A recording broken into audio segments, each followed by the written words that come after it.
Constable 60,244 पदों के लिए जो आपका फिर से पेपर होने वाला है यानी री एग्ज़ाम, उसको ध्यान में रखते हुए वॉल्यूम नंबर 1 के मॉडल पेपर नंबर 2 को आज हम कंप्लीट करने वाले हैं। इसके पहले हमने वॉल्यूम नंबर 1 के मॉडल पेपर नंबर 1 को अच्छे से कंप्लीट करवा दिया है। अगर आपने नहीं देखा है तो आप चैनल की प्लेलिस्ट में जाएंगे, वहाँ से आपको वो वीडियो मिल जाएगी। इसके अलावा मेरे प्यारे भाई, हमने वॉल्यूम 2 के 10 मॉडल पेपर मैंने इसके पहले कंप्लीट करवा दिया है, यानी कि वॉल्यूम 1 और वॉल्यूम 2 दोनों को मिला लिया जाए तो 11 मॉडल पेपर आपके कंप्लीट हो चुके हैं। आइए आज के इस वॉल्यूम नंबर 1 के मॉडल पेपर नंबर 2 की शुरुआत करते हैं। और मेरे प्यारे भाई, बिल्कुल पेपर वाली फीलिंग आपकी मिलेगी और ये जो है ये एग्जामपुर का है, आप ये बात जानते ही हैं। चलिए शुरुआत करते हैं। Volume number 1 model paper number 2 practice set number 2 के पहले सवाल को देखते हैं। देखिए, वॉल्यूम 1 मॉडल पेपर नंबर 2 का पहले में से कौन सा राज्य भारत में रबर का सबसे बड़ा उत्पादक है? आपको ये बताना है कि भारत में सबसे ज़्यादा रबर कहाँ पे होता है। Which of the following state is the largest producer of rubber in India? Right answer हो जाएगा ऑप्शन नंबर 3 केरल। देखिए, केरल में भारत का सबसे ज़्यादा रबर जो है उत्पादित होता है। ऑप्शन नंबर 3 आपका करेक्ट आंसर हो जाएगा। नेक्स्ट सवाल है आपके सामने कि which of the following public sector undertaking comes under the category of Maharatna. कहने का मतलब है कि निम्नलिखित में से कौन से एक सार्वजनिक क्षेत्र का एक उपक्रम में महारत्न की श्रेणी में आता है। आपको बताना है कि इसमें से महारत्न की कंपनी कौन सी है। राइट आंसर हो जाएगा आपका, ये हो जाएगा IOCL। IOCL का मतलब है इंडियन ऑयल कॉरपोरेशन लिमिटेड। तो इंडियन ऑयल कॉरपोरेशन लिमिटेड यानी IOCL जो है ये सार्वजनिक क्षेत्र का एक उपक्रम है और एक महारत्न की श्रेणी में आता है। दिया गया ऑप्शन ए राइट हो जाएगा।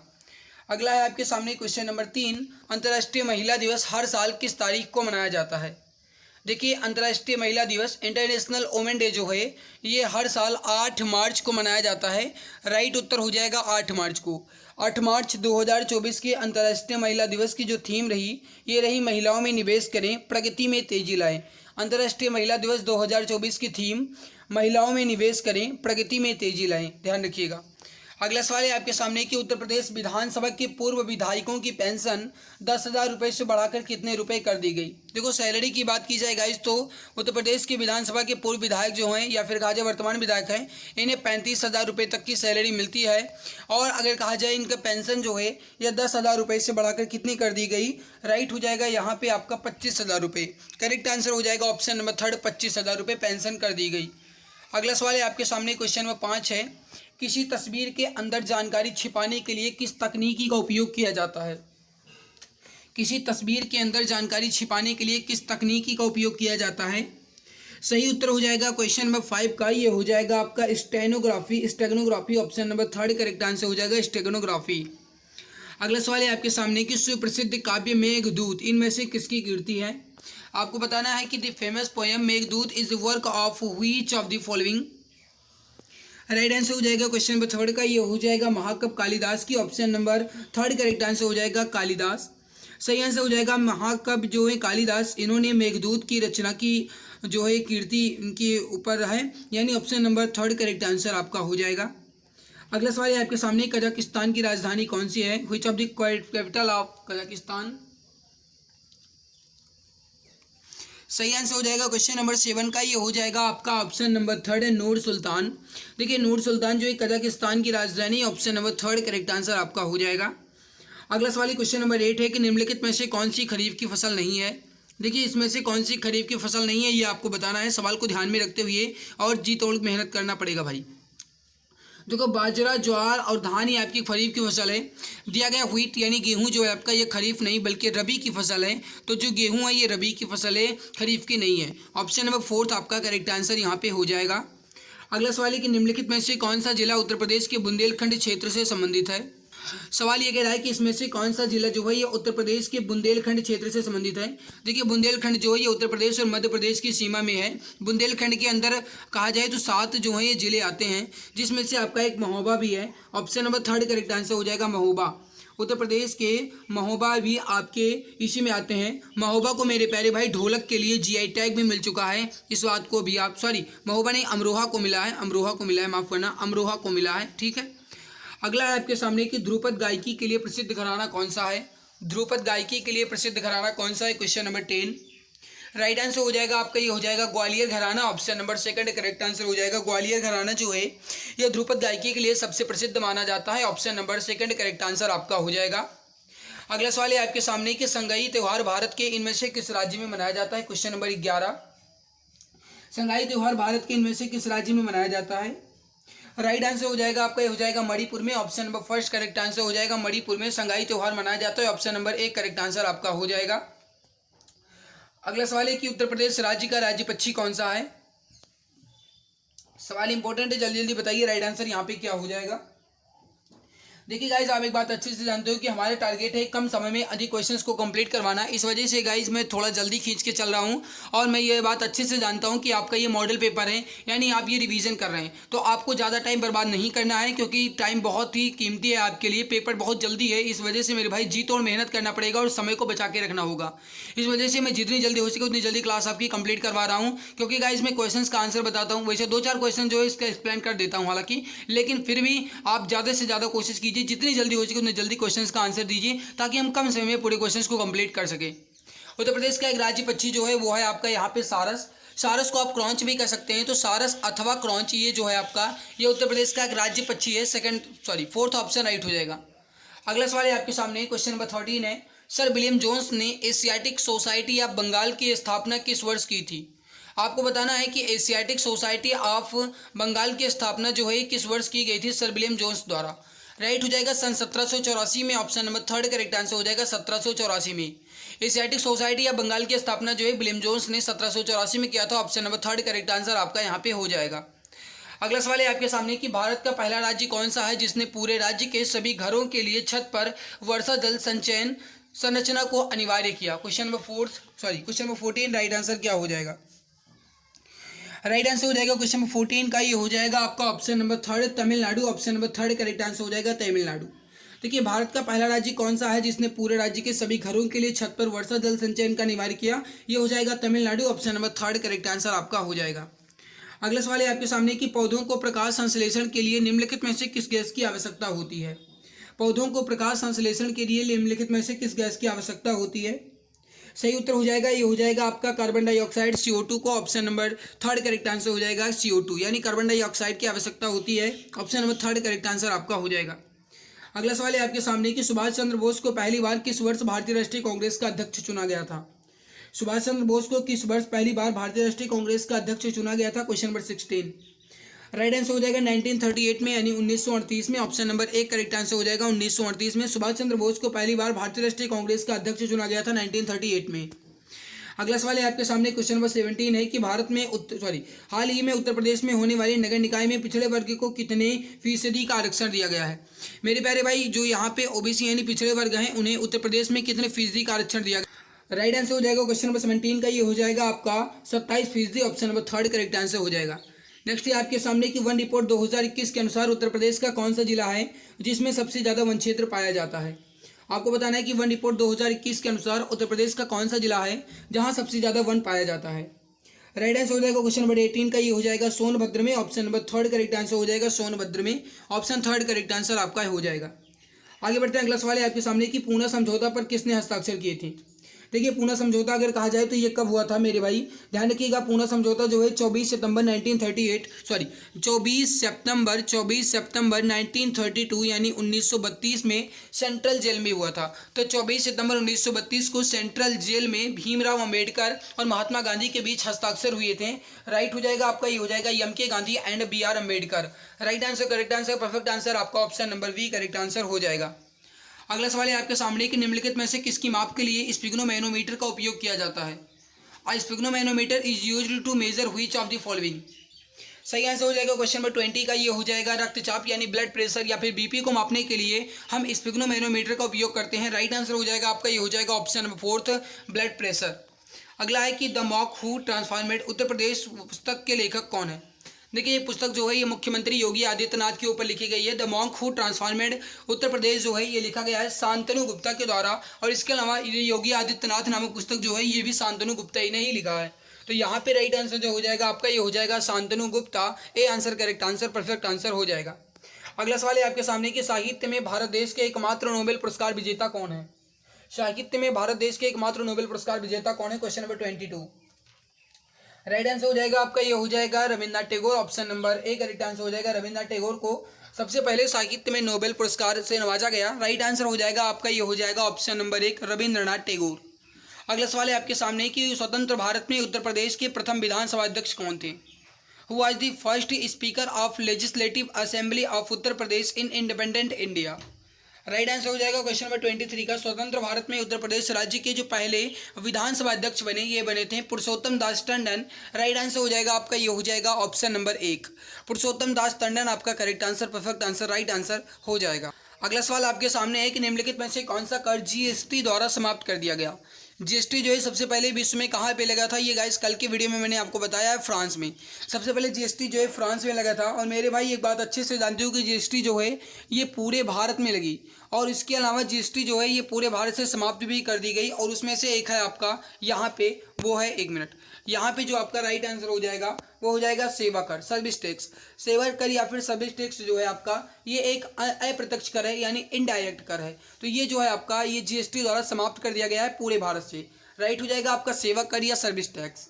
राष्ट्रीय मानवाधिकार आयोग अधिनियम में परिवर्तन किस वर्ष किए गए?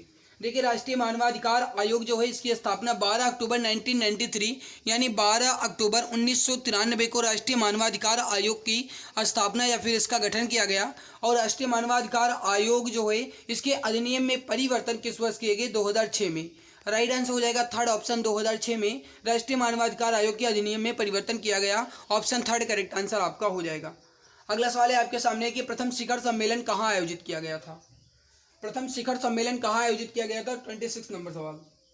राइट आंसर हो जाएगा क्वेश्चन नंबर 26 का ये हो जाएगा रियो डी जेनेरियो में। Option number second correct answer हो जाएगा Rio de Janeiro. Rio de Janeiro में प्रथम शिखर सम्मेलन जो है आयोजित किया गया था। सही आंसर हो जाएगा सेकंड ऑप्शन। अगला सवाल है कि मृगनयनी का महल जो है कहाँ पे है? Question number 27 this question is very important guys, फटाफट आंसर दीजिए। करेक्ट आंसर यहाँ पे क्या हो जाएगा? देखिए मृगनयनी का महल जो है ये आपका है मध्य प्रदेश के ग्वालियर में। Option number fourth correct answer हो जाएगा ग्वालियर में। तो सही आंसर यहाँ पे हो जाएगा आपका ऑप्शन नंबर फोर्थ ग्वालियर। अगला सवाल है कि निम्नलिखित में से किस खिलाड़ी की आत्मकथा का नाम प्लेइंग इट माई वे है? आपको बताना है कि किस खिलाड़ी की आत्मकथा का नाम प्लेइंग इट माई वे है। राइट आंसर हो जाएगा 28 नंबर सवाल का क्रिकेट के भगवान कहे जाने वाले सचिन तेंदुलकर। करेक्ट आंसर हो जाएगा आपका ये हो जाएगा फर्स्ट ऑप्शन सचिन तेंदुलकर जो है इनकी आत्मकथा का नाम जो है यह है प्लेइंग इट माई वे। जो इनकी ऑटोबायोग्राफी है वो है प्लेइंग इट माई वे। अगला सवाल है आपके सामने कि निम्नलिखित में से उत्तर प्रदेश का पहला महिला विश्वविद्यालय का निर्माण कहाँ पे किया जाएगा? सही आंसर हो जाएगा क्वेश्चन नंबर 29 का ये हो जाएगा आपका गोरखपुर में। Option number A correct answer हो जाएगा गोरखपुर में। देखिए उत्तर प्रदेश में पहला महिला विश्वविद्यालय जो है गोरखपुर में अवस्थित होगा। राइट आंसर हो जाएगा आपका ऑप्शन नंबर ए गोरखपुर। जो भी हमारे प्यारे भाई बहन ऑप्शन नंबर ए बता रहे हैं बिल्कुल सही, करेक्ट, परफेक्ट आंसर आपका हो जाएगा। अगला सवाल है कि निम्नलिखित में से किस राज्य में प्रतिवर्ष लोसूंग महोत्सव आयोजित किया जाता है? देखिए लोसूंग महोत्सव ये प्रत्येक वर्ष कहाँ पे आयोजित किया जाता है ये आपको बताना है। क्वेश्चन काफ़ी ज़्यादा इंपॉर्टेंट, फटाफट बताइए राइट आंसर क्या हो जाएगा। सही आंसर हो जाएगा आपका ये हो जाएगा सिक्किम में। Option number third correct answer हो जाएगा। लोसूंग महोत्सव जो है ये सिक्किम में आयोजित किया जाता है। Option third correct perfect answer आपका हो जाएगा। अगला सवाल है कि कल्लड़ की संस्कृत भाषा में राजतरंगिणी में उन राजाओं के इतिहास को शामिल किया गया है जिन्होंने डैश पर शासन किया था। कहने का मतलब है कि कल्लड़ द्वारा जो रचित है राजतरंगिणी इसमें किस राजा के इतिहास को शामिल किया गया। कहने का मतलब यह है कि कल्लड़ द्वारा रचित जो राजतरंगिणी है इसमें किस राज्य के राजाओं का उल्लेख किया गया है। राइट हो जाएगा Kashmir. Option number second correct answer हो जाएगा कश्मीर के राजाओं का। सेकंड ऑप्शन आपका करेक्ट आंसर हो जाएगा। अगला है कि निम्नलिखित में से किस राज्य पुलिस का आदर्श वाक्य सुरक्षा आपकी संकल्प हमारा है? इसका अर्थ है कि आपकी सुरक्षा हमारा संकल्प है। ये किस राज्य की पुलिस का आदर्श वाक्य है? बताइए सही आंसर यहाँ पे करेक्ट आंसर क्या हो जाएगा। Which of the following state police ideal sentences is सुरक्षा आपकी संकल्प हमारा it means your safety is our self. Right answer हो जाएगा 32 का ये हो जाएगा अपने यूपी पुलिस का, उत्तर प्रदेश पुलिस का। सही आंसर हो जाएगा आपका option number third Uttar Pradesh police का। अगला सवाल है आपके सामने की अंतर्राष्ट्रीय समुद्री युद्धाभ्यास 2023 कैटलक्स एक्सप्रेस 2023 कहाँ आयोजित किया गया? सही आंसर हो जाएगा क्वेश्चन नंबर 33 का ये हो जाएगा खाड़ी क्षेत्र में इन गल्फ एरियाज में। Option number third correct answer हो जाएगा खाड़ी क्षेत्रों में।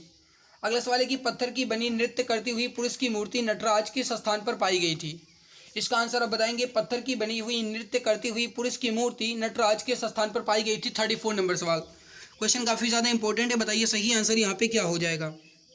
सही आंसर हो जाएगा आपका ये हो जाएगा हड़प्पा में। Option number third correct answer हो जाएगा हड़प्पा में। सही आंसर हो जाएगा आपका ऑप्शन नंबर थर्ड। अगला है कि सोशल मीडिया, वीडियो और लिखित पाठ के माध्यम से डैश सामग्री हमें जानकारी प्रसारित करने की अनुमति देती है। सही आंसर हो जाएगा टू पब्लिश यानी प्रकाशित करना, option number second correct answer हो जाएगा। अगला है कि नर्मदा सागर परियोजना, Narmada Sagar project is located in which of the following state. Narmada Sagar परियोजना जो है निम्नलिखित में से किस राज्य में स्थित है। 36 नंबर सवाल। क्वेश्चन काफी ज्यादा इंपॉर्टेंट है, बताइए सही आंसर यहाँ पे क्या हो जाएगा। राइट आंसर हो जाएगा क्वेश्चन नंबर 36 का ये हो जाएगा आपका ऑप्शन नंबर सी, बिल्कुल सही आंसर हो जाएगा मध्य प्रदेश में। ठीक है, नर्मदा सागर परियोजना जो है आपका ये मध्य प्रदेश में अवस्थित है। राइट आंसर हो जाएगा आपका option number third, Madhya Pradesh में। अगला सवाल है आपके सामने कि प्रधानमंत्री सुरक्षा बीमा योजना के तहत जोखिम कवरेज कितना है। What is the risk coverage under प्रधानमंत्री सुरक्षा बीमा योजना। राइट आंसर हो जाएगा प्रधानमंत्री सुरक्षा बीमा योजना के अंदर जो जोखिम कवरेज है ये है 2 लाख रुपए। अगर कहीं एक आंख चली जाती है, एक पैर टूट जाता है या फिर एक हाथ टूट जाता है या एक हाथ पैर में से कोई भी एक चीज टूट जाता है दुर्घटना बीमा में, तो प्रधानमंत्री सुरक्षा बीमा योजना के अंतर्गत 2 लाख रुपए की निवेश किया जाएगा। राइट आंसर हो जाएगा क्वेश्चन नंबर 37 का ये हो जाएगा आपका option number A. Next question, this is question is very important for you guys, तो बताइए इसका राइट आंसर क्या होगा। क्वेश्चन काफी ज्यादा इंपॉर्टेंट है, एग्जाम में आने की संभावना है। क्वेश्चन है कि चेरियल चित्रकला की शैली किस राज्य से संबंधित है। Cheriyal style of painting is related to which state. Right answer हो जाएगा आपका ये हो जाएगा Telangana, option number third correct answer हो जाएगा तेलंगाना। तेलंगाना जो है आपका चेरियल चित्रकला की शैली से संबंधित है, option number third correct answer आपका हो जाएगा। अगला है आपके सामने कि ये आपको लिखा होता है क्वेश्चन नंबर हिंदी में पहला है, निम्न में से कौन सा शब्द स्पर्श संघर्षी व्यंजन है। आपको ये बताना है कि इसमें से कौन सा व्यंजन स्पर्श संघर्षी व्यंजन है। राइट आंसर हो जाएगा क्वेश्चन नंबर 114 का ये करेक्ट आंसर आपका हो जाएगा जय। जय जो है आपका ये स्पर्श संघर्षी व्यंजन है, ऑप्शन ए करेक्ट आंसर हो जाएगा। अगला है आपके सामने कि काकल्य वर्ण कौन सा है। क्वेश्चन नंबर 115 है कि काकल्य वर्ण कौन सा है। सही आंसर हो जाएगा ह जो है आपका ये काकल्य वर्ण है, ऑप्शन नंबर यहाँ पे थर्ड करेक्ट होगा। ये थोड़ा सा गलत लिखा गया है, ऑप्शन नंबर थर्ड करेक्ट होगा। ठीक है, इन्होंने पूरा गलत लिख दिया है, यहाँ पे फोर्थ होना चाहिए। ठीक है, तो यहाँ पे आपका थर्ड हो जाएगा। सही ध्वनि का उच्चारण स्थान क्या है। 116 नंबर है कि सह ध्वनि का उच्चारण स्थान क्या है। देखिए सह ध्वनि जो है इसका उच्चारण स्थान तालु होता है, तालब भी होता है। इसके अलावा 6 वर्ग के सभी जो हैं आपके तालु में आते हैं, तो यहाँ पे राइट हो जाएगा आपका ऑप्शन नंबर थर्ड तालु। अगला सवाल है कि प्रस्तुत प्रश्न में अनेकार्थी शब्द दिए गए हैं, एक अनेकार्थी शब्द का अर्थ आपको लिखा गया है, दूसरे का अर्थ बताना है। यानी द्रोण मान ले कौवा होता है, अब आपको आगे बताना है। अब देखो थोड़ा सा समझने की कोशिश कीजिएगा, द्रोण का मतलब होता है कौवा और एक द्रोण का मतलब होता है दोनों। राइट हो जाएगा आपका ये हो जाएगा option number second, sorry third होगा, यहाँ पे सेकंड लिखा है लेकिन वो गलत लिखा है। राम संज्ञा का कौन सा प्रकार है। मैंने कल एक वीडियो लेकर आया था, उसमें मैंने संज्ञा के बारे में आपको अच्छे से बताया था कि अगर दुनिया में कोई एक अकेली चीज़ है तो आप इसे पर्सनल में रखोगे यानी व्यक्ति में रखोगे। अगर दुनिया में बहुत चीज़ें हैं कॉमन है तो आप उसे कॉमन में रखोगे यानी जाति में रखोगे। समूह में मैंने आपको बताया था जहाँ पे भीड़ भड़क्का वाली बात हो वहाँ पे समूह होगा। भाव में मैंने आपको बताया था जिससे आप छू या फिर महसूस छू या फिर आप देख नहीं सकते हैं या टच नहीं कर सकते हैं उसे आप भाव में रखेंगे, क्यों बिल्कुल महसूस किया जा सकता है उसे आप भाववाचक में रखेंगे।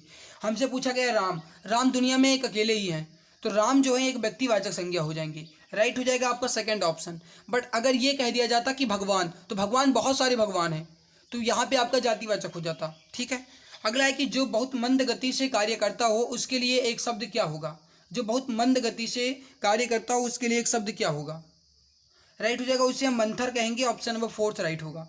अगला है कि निम्नलिखित में से निर्देशक चिन्ह कौन सा है। क्वेश्चन नंबर 20 है, राइट आंसर क्या होगा।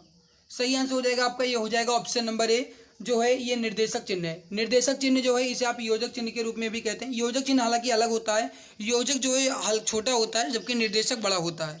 ये जो है आपका ये त्रुटि पूरक चिन्ह है जिसे आप हंस पद भी कहते हैं। ये जो है आपका ये उद्धरण चिन्ह है और ये आपका जो है ये विस्मयादि बोधक चिन्ह है। अगला है कि उसने नहाकर भोजन किया, इस वाक्य में नहाकर निम्नलिखित में से किस क्रिया का उदाहरण है। मैंने आपको पहले भी बता रखा है कि जिसमें कर प्रत्यय लग जाए या कोई एक काम करके दूसरा काम तुरंत किया जाए तो उसमें आपकी पूर्वकालिक क्रिया होती है, यानी पूर्व में हो चुकी क्रिया। तो नहा कर यानी उन्होंने नहाने के बाद भोजन किया, तो नहा करके भोजन किया, नहाना उनका पहले हुआ है तो ये आपका हो जाएगा पूर्वकालिक क्रिया। थर्ड ऑप्शन राइट हो जाएगा। नहाकर भोजन किया यानी पूर्वकालिक क्रिया में आ जाएगा, थर्ड ऑप्शन करेक्ट हो जाएगा। अगला है कि निम्न वाक्यों में से कौन सा वाक्य एक वचन है। देखो कौन सा वाक्य एक वचन है ये आपको बताना है। 122 नंबर सवाल है। अब देखो यहाँ पे अध्यापक गण यहाँ बैठे, अध्यापक जब गण लग गया तब आपका ये एक वचन कैसे हो गया। महात्मा बुद्ध महान थे, ये भी गलत है क्योंकि गाइस थे लगा है। महात्मा बुद्ध महान थे, भले ही महात्मा बुद्ध एक हैं लेकिन महात्मा बुद्ध महान थे लग गया तब ये बहुवचन में हो जाएगा। कल बहुत वर्षा हुई थी, ये आपका राइट होगा। क्यों? क्योंकि आप ये जानते हो कि वर्षा जो है आपका ये एक वचन है, जबकि यहाँ पे दिया गया प्राण जो है आपका ये सदैव बहुवचन में होता है। प्राण, दर्शन, हस्ताक्षर ये सब जो है आपके सदैव बहुवचन होते हैं, जबकि वर्षा जो है आपका ये सदैव एक वचन होती है। वर्षा का आप बहुवचन नहीं बना सकते। तो यहाँ पे राइट हो जाएगा आपका थर्ड ऑप्शन, कल बहुत वर्षा हुई थी, ये जो है आपका ये एक वचन का वाक्य है। राइट आंसर हो जाएगा थर्ड ऑप्शन। अगला है कि निम्नलिखित में से किस वाक्य में भाववाच्य का प्रयोग हुआ है? भाववाच्य में जो है ये असमर्थता दर्शाई जाती है। आपको बताना है यहाँ पे राइट आंसर क्या हो जाएगा। दादी से चला नहीं जाता, यही आपका राइट आंसर हो जाएगा। मोहन ने खाना नहीं खाया, ये तो निषेधवाचक हो जाएगा। यहाँ पे जो है आपका ये दादी से चला नहीं जाता यानी असमर्थ है चलने में, तो यहाँ पे राइट हो जाएगा आपका ऑप्शन नंबर ए। अगला सवाल है कि वह दूसरों को नहीं बल्कि अपने आप को सुधार रहा है। इस वाक्य में अधोरेखित शब्दों के सर्वनाम का प्रकार लिखिए। कहने का मतलब है आपसे ये कह रहा है कि वह दूसरों को नहीं बल्कि अपने आप, यानी अपने आप में कौन सा सर्वनाम है। देखिए, जब कोई अपने खुद के लिए कही जाए तब आप उसे कहेंगे निज, यानी हमारे निज की बात है, से हमारे ये स्वयं के लिए बात हो रही है, तो निजवाचक हो जाएगा। यानी आप दूसरों को नहीं बल्कि अपने आप के लिए पढ़ रहे हो, दूसरों के सिलेक्शन के लिए नहीं बल्कि अपने आप वर्दी के लिए पढ़ रहे हो, तो यहाँ पे अपने आप जो है आपका ये निजवाचक हो जाएगा। राइट आंसर हो जाएगा दिया गया ऑप्शन नंबर 4 तो आपका सही आंसर हो जाएगा। अगला सवाल है कि महेंद्र का सही संधि विच्छेद क्या होगा? This question is very important guys, बताइए राइट आंसर क्या हो जाएगा। राइट हो जाएगा महाधन इंद्र। राइट आंसर हो जाएगा आपका फर्स्ट ऑप्शन, महाधन इंद्र आपका जो है करेक्ट आंसर हो जाएगा महेंद्र में। अगला है कि निर्देश है निम्नलिखित वाक्य में रिक्त स्थान को भरना है। प्रत्येक वाक्य की पूर्ति के लिए 4 विकल्प दिए गए हैं, उचित विकल्प को चिन्हित करें। वायुयान के उतार चढ़ाव से यात्री घबरा गए पर चालक ने उन्हें क्या किया? चालक ने उन्हें निरस्त किया। निरस्त कैसे कर सकता है भाई, ये तो गलत है। चालक ने उन्हें विश्वस्त किया, चालक ने उन्हें संतुष्ट किया, चालक ने उसे आश्वस्त किया कि आपको कुछ नहीं होगा, आप आराम से बैठे रहें। तो वायुयान के उतार चढ़ाव में यात्री घबराए पर चालक ने उन्हें आश्वस्त किया। राइट आंसर हो जाएगा आपका ये हो जाएगा दिया गया ऑप्शन थर्ड। अगला है कि ज्योति का विलोम क्या है? ज्योति का मतलब क्या होता है? प्रकाश, और इसका विलोम क्या हो जाएगा? तम यानी अंधेरा। राइट हो जाएगा आपका ऑप्शन नंबर थर्ड। अगर यहाँ पे ये अंधेरा लिखा होता तब आप प्रकाश कहते, लेकिन ज्योति लिखा है तब इसका जो विलोम होगा ये तम ही होगा। सही आंसर हो जाएगा आपका ऑप्शन नंबर थर्ड। मेरे प्यारे भाई, वीडियो में और आगे बढ़ने से पहले जो हमारे प्यारे भाई बहन चैनल पे पहली बार आए सामने है सवाल है कि किस रस को रसराज कहा जाता है? आपको ये बताना है कि इसमें से किस रस को रसराज कहा जाता है। देखिए, रसराज कहा जाने वाला रस जो है कौन सा है, आपको ये बताना है। राइट आंसर हो जाएगा क्वेश्चन नंबर 128 का, ये हो जाएगा श्रृंगार रस। श्रृंगार रस को रसराज कहा जाता है। श्रृंगार रस 2 प्रकार के होते हैं, एक संयोग श्रृंगार रस, एक वियोग श्रृंगार रस। संयोग श्रृंगार रस वहाँ पे होगा जहाँ पे संयोग की बात की जाए, यानी कि योग यानी जुड़ने की बात की जाए। जैसे कहा जाए मेरे भाई कि नायक नायिका का मिलन, यानी जब हीरो और हीरोइन मिलते हैं तब वहाँ पे जो हो जाएगा आपका ये हो जाएगा संयोग रस। पति पत्नी का मिलना ये संयोग रस है। वियोग रस कब हो जाएगा? वियोग रस आपका होता है वहाँ पे जहाँ पे बिछुड़ने की बात हो। जैसे मेरे प्यारे भाई, जब तलाक हो जाए वहाँ पे हो जाता है बिछुड़ना, यानी कि जब डाइवोर्स हो जाए तो वहाँ पे हो जाता है बिछुड़ना, तो वो वियोग श्रृंगार रस के अंतर्गत आएगा। तो यहाँ पे राइट होगा आपका फर्स्ट ऑप्शन। अगला है कि कृत और तद्धित इनमें से किसके भेद हैं? देखो, कृत और तद्धित ये जो हैं ये प्रत्यय के प्रकार हैं। राइट आंसर हो जाएगा प्रत्यय। कृत और तद्धित जो है प्रत्यय हैं। अगला है कि अधिकार में उपसर्ग क्या है? 130 नंबर सवाल है अधिकार में उपसर्ग। देखो, अधिकार में अधि उपसर्ग लगा है, option number third correct answer हो जाएगा अधि उपसर्ग। जान पर खेलना इस मुहावरे का सही अर्थ क्या है? 131 नंबर सवाल है जान पर खेलना इस मुहावरे का सही अर्थ क्या है? राइट उत्तर हो जाएगा बहुत बड़ा जोखिम लेना। सही आंसर हो जाएगा फर्स्ट ऑप्शन, बहुत बड़ा जोखिम लेना। देखिए, जान पर खेलना ही मुहावरे का अर्थ है बहुत बड़ा जोखिम लेना। अगला है कि बीप्सा में कौन सा अलंकार है? यानी बीप्सा जो है शब्द अलंकार है, अर्थ अलंकार है, उभय अलंकार है, कौन सा अलंकार है? देखिए, बीप्सा जो है ये शब्द अलंकार है। राइट आंसर हो जाएगा आपका ये हो जाएगा फर्स्ट ऑप्शन शब्द अलंकार। अगला है कि इनमें से गुणवाचक विशेषण कौन सा है? गरीब, सूखा, पीला सा या फिर ये सभी। अब देखो, यहाँ पे अगर आप थोड़ा सा दिमाग लगाने की कोशिश करो तो गुणवाचक जो विशेषण है इसमें आपका ये सभी हो सकता है कि गरीब जो है ये भी उसकी गुणवत्ता ही है कि वो गरीब है। सूखा, ये भी सूखा उसकी गुणवत्ता ही है। पीला कलर है वो भी आपका गुणवत्ता ही बता रहा है। तो यहाँ पे ये सभी राइट होगा। अगला है कि संयुक्त वाक्य को सरल वाक्य में बदलिए। संयुक्त वाक्य दिया गया है अतिथि आए और कार्यक्रम शुरू हुआ। अब देखिए, अतिथि आए और कार्यक्रम शुरू हुआ ये आपका एक संयुक्त वाक्य है। अगर आपको इसको सरल वाक्य बनाना है तो ध्यान रखना है कि एक ही उद्देश्य और एक ही विधेय हो। अब देखिए, जैसे ही अतिथि आए कार्यक्रम शुरू हुआ।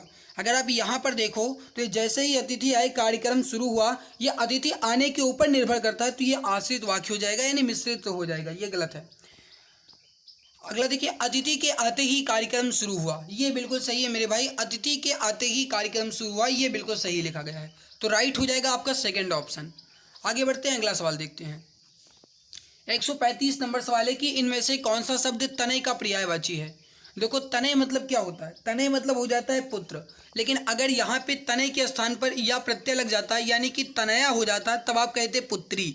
जैसे आत्मज का होता है पुत्र और आत्मजा का होता है पुत्री, उसी प्रकार तनय का होता है पुत्र और तनया का होता है पुत्री। तो हमसे तनय का ही पूछा गया है, तो ये हो जाएगा पुत्र, सेकेंड ऑप्शन राइट होगा। अगला है आपके सामने कि निम्नलिखित में से सेठ का स्त्रीलिंग क्या होगा। सेठ का स्त्रीलिंग क्या होगा, कहते हैं ना कि का हो सेठानी, आपने देखा होगा सेठानी कहाँ जा रही हो, तो सेठानी सेठाइन नहीं होता। बस तो आप कह सकते हैं गाइस, वैसे कि उनके यहाँ सेठाइन के यहाँ कह सकते हो, लेकिन जब आप सामने होते हो तो क्या कहते हो, सेठानी सेठानी कहते हो ना, तो सेठ का स्त्रीलिंग क्या होगा, सेठानी होगा। राइट आंसर हो जाएगा सेकेंड ऑप्शन। अगला है कि इसमें से किस वाक्य में अपादान कारक का प्रयोग हुआ। अपादान कारक जो है ये वहाँ पे होता है जहाँ पे अलग होने की बात हो। जैसे गाइस कहा जाए कि मोहन ने पत्र लिखा, तो मोहन ने पत्र लिखा यहाँ पे नहीं होगा, यहाँ पे होगा कर्ता कारक। हम आँखों से देखते हैं, तो मेरे प्यारे भाई यहाँ पर हम आँख के द्वारा देखते हैं, तो यहाँ पे करण होगा, ये भी गलत है। गीता का भाई, तो यहाँ पे ये संबंध है, काकी के रारी रे, ये सब संबंध दर्शाता है। बिल्ली जो है छत से कूदी, यानी छत से वो अलग हो चुकी है, तो यहाँ पे अलग होने की बात की जा रही है। अपादान कारक अलग को ही दर्शाता है, तो यहाँ पे हो जाएगा बिल्ली जो है छत से कूदी, थर्ड ऑप्शन राइट होगा। निम्नलिखित में से अशुद्ध वाक्य का चयन कीजिए। तुझे पिताजी ने बुलाया है, ठीक है। शिक्षक ने छात्रों को कहानी सुनाई, ठीक है। राष्ट्रध्वज के चक्र में 24 तीलियां होती हैं, ठीक है।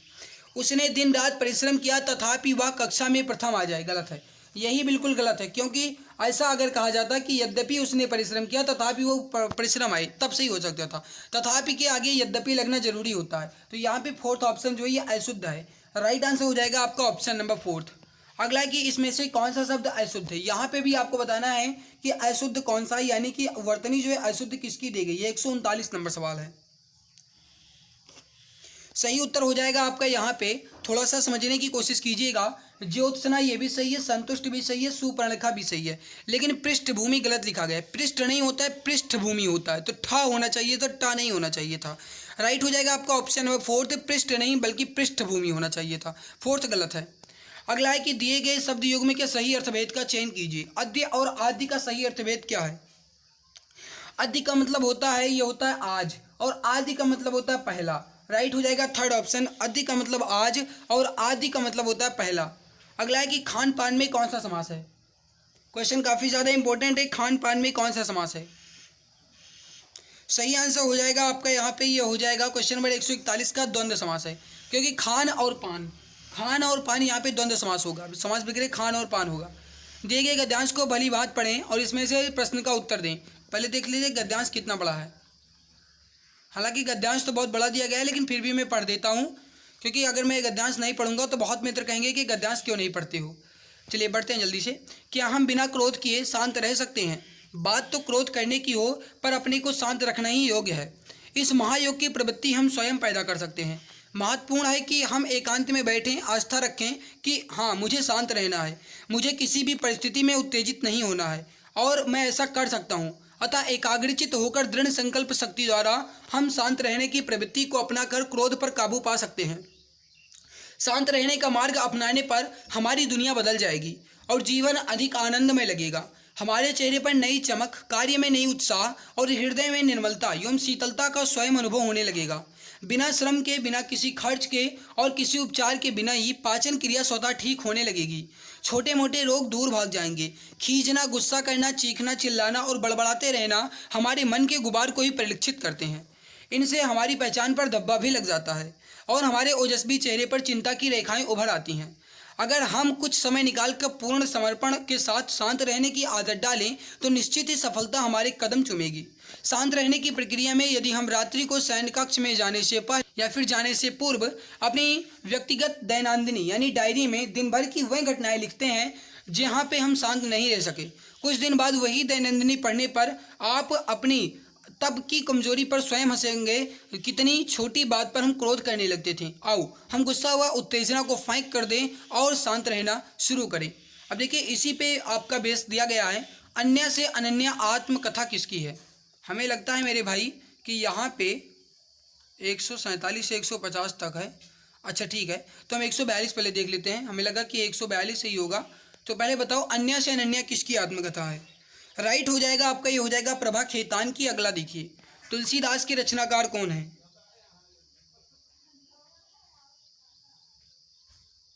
राइट उत्तर हो जाएगा Suryakant Tripathi Nirala, option fourth correct answer हो जाएगा। अब यहाँ पर देखिए प्रकाशन वर्ष की दृष्टि से डॉक्टर हरिवंश राय बच्चन की रचनाओं का सही क्रम बताना है। प्रकाशन वर्ष यानी कि इन्होंने प्रकाशन वर्ष के हिसाब से बताना है। सबसे पहले मधुशाला, फिर मधुबाला, फिर मधु कलश, फिर निशा निमंत्रण। राइट हो जाएगा आपका, ये हो जाएगा फोर्थ सेकंड ऑप्शन। इनमें से कौन सी रचना ज्ञानपीठ पुरस्कार से सम्मानित नहीं है। देखो यहाँ पे अगर देखा जाए तो यामा के लिए इनको 82 में यानी मिला था एक ज्ञानपीठ पुरस्कार, महादेवी वर्मा जी को ये भी है, चिदम्बरम के लिए भी मिला है, उर्वशी के लिए भी मिला है। बल्कि बुनी हुई रस्सी जो है इसके लिए ज्ञानपीठ पुरस्कार नहीं दिया गया है। राइट हो जाएगा आपका फर्स्ट ऑप्शन। अब यहाँ पर देखिए 146 से आपका स्टार्ट हो जाता है गद्यांश वाला सवाल, जो गद्यांश अभी आपने पढ़ा है। गद्यांश है कि शांत रहने की प्रक्रिया में आगे बढ़ने के लिए रात को क्या करें। अभी जस्ट आपने पढ़ा है कि शांत रहने के लिए हमें रात में क्या करना होगा, डायरी पर लिखे हुए अनुभव को पढ़ें कि हम दैनिक जीवन में किस बात पे और कहाँ पे हम क्रोध करने लगते थे, इसको लिखना है, फिर बाद में पढ़ना है। तो ये आपका है। अगला है कि चिंता की रेखाएं कहाँ उभर आती हैं। अभी आपने देखा कि अगर हम क्रोध करने लगेंगे कि जो चिंता की रेखाएं ये हमारे ओजस्वी चेहरे पर उभर आती हैं। राइट हो जाएगा ओजस्वी चेहरों पर। अगला है कि क्रोध में या फिर क्रोध को काबू रखने से मुख्यतः कौन से रोग हो जाते हैं, यानी कौन से रोग जो हैं दूर हो जाते हैं। अशांत रहना, अशांत रहना तो गाइज आपका ये नहीं होगा। अशांत रहना मतलब शांत रहना, ये भी गलत है। फिर देखिए चीखना चिल्लाना, मन के गुबार, पाचन की क्रिया एक प्रकार का रोग है और यही आपका दूर हो जाता है। तो राइट आंसर हो जाएगा फोर्थ ऑप्शन। क्रोध आने की स्थिति में शांत रहने की प्रवृत्ति को क्या नाम दिया गया है। क्रोध आने की स्थिति में शांत रहने की प्रवृत्ति को महायोग कहा गया है। राइट हो जाएगा आपका, ये हो जाएगा फर्स्ट ऑप्शन। 150 नंबर सवाल है कि उपर्युक्त गद्यांश का सही शीर्षक क्या हो सकता है। सही उत्तर हो जाएगा आपका, ये हो जाएगा शांत रहो और सुखी रहो। Option number third correct answer हो जाएगा। सो गाइज यहाँ पे आपके 150 जो सवाल हैं कंप्लीट हो चुके हैं, जिसमें से आपका हिंदी जी के कंप्लीट, बाकी बचता है रीजनिंग एंड मैथ। तो रीजनिंग मैथ जो है ये भी मैं आपका करवा दूंगा। और अगर लगता है कि मैं अपना कीमती समय आपके लिए खर्च कर रहा हूँ तो मेरे प्यारे भाई आप अगर ये समझ रहे हो कि अगर जीत जान मेहनत हम कर रहे हैं और इस बार अगर हमें 60,244 की लिस्ट में आना है तो हमें मेहनत करना ही पड़ेगा। और अगर आप मेहनत कर रहे हो और अगर आप ये सोच रहे हो कि इस बार मैं वर्दी ले लूँगा तो मेरे प्यारे भाई ये आपके अंदर बहुत अच्छे विचार हैं। अगर आप इसी बात पर वीडियो को लाइक कर देते हो तो बहुत ज़्यादा खुशी होगी। तो मेरे भाई अगर आपको ये मेहनत अच्छी लगी है तो एक बार सभी मित्र वीडियो को लाइक और चैनल को सब्सक्राइब कर लेंगे। चैनल को सब्सक्राइब करने से आपको ये बेनिफिट मिलेगा कि जैसे ही कोई न्यू क्लास आएगी नोटिफिकेशन आपको समय से मिलेगा, क्योंकि गाइस क्लास की टाइमिंग कोई फिक्स नहीं है, जब भी टाइम मिलता है मैं क्लास आपकी ले लेता हूँ। इस वजह से अगर आप चैनल को सब्सक्राइब कर लोगे तो उसका बेनिफिट आपको मिलता रहेगा। तो वीडियो को लाइक और चैनल को सब्सक्राइब करना ये आपकी जिम्मेदारी है। मिलते हैं इसके बाद एक नई वीडियो में, और वीडियो के नीचे कमेंट सेक्शन में अपना फीडबैक शेयर करना ये आपका गाइस कर्तव्य बनता है। तो आज की सिम्बॉल के बाद एक नई खास वीडियो में, तब तक के लिए खुश रहिए, मुस्कुराते रहिए, जी जान शिद्दत के साथ पढ़ाई करते रहिए।